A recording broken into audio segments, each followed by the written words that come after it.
Israeli officials say that Iran launched another wave of missiles overnight, which Iran is now denying. Israel is now accusing Iran of violating the ceasefire agreement that was announced yesterday by President Donald Trump.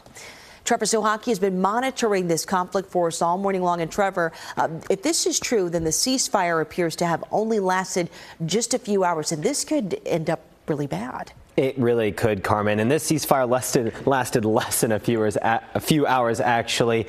A little more than 2 hours into the ceasefire, sirens began sounding all across Israel. People hurried back inside their bomb shelters as explosions were heard all around the country. No word yet on any injuries nor deaths as a result of the alleged strike that, again, Iran denies. Now, in a statement, the Israeli defense minister wrote that his country would retaliate, quote, "I have instructed the IDF in coordination with the prime minister to continue the intense activity of attacking Tehran to thwart regime targets and terrorist infrastructures."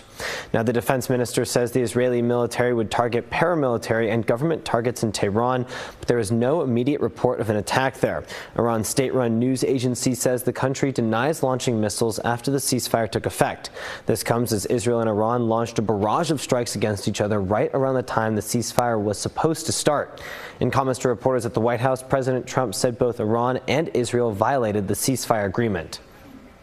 I'm not happy that Israel's going out now. There was one rocket that I guess was fired overboard. It was after the time limit and it missed its target.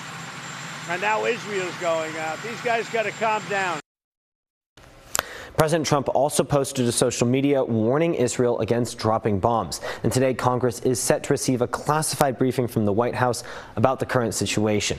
Now, this comes as members of both parties are questioning the president's decision to enter the conflict, Carmen. So there is a lot of developing activity here. Right. We are hearing more, and we'll be following it as the day goes along. Okay, you're doing a great job monitoring it for us. So thank you so much. We appreciate your report.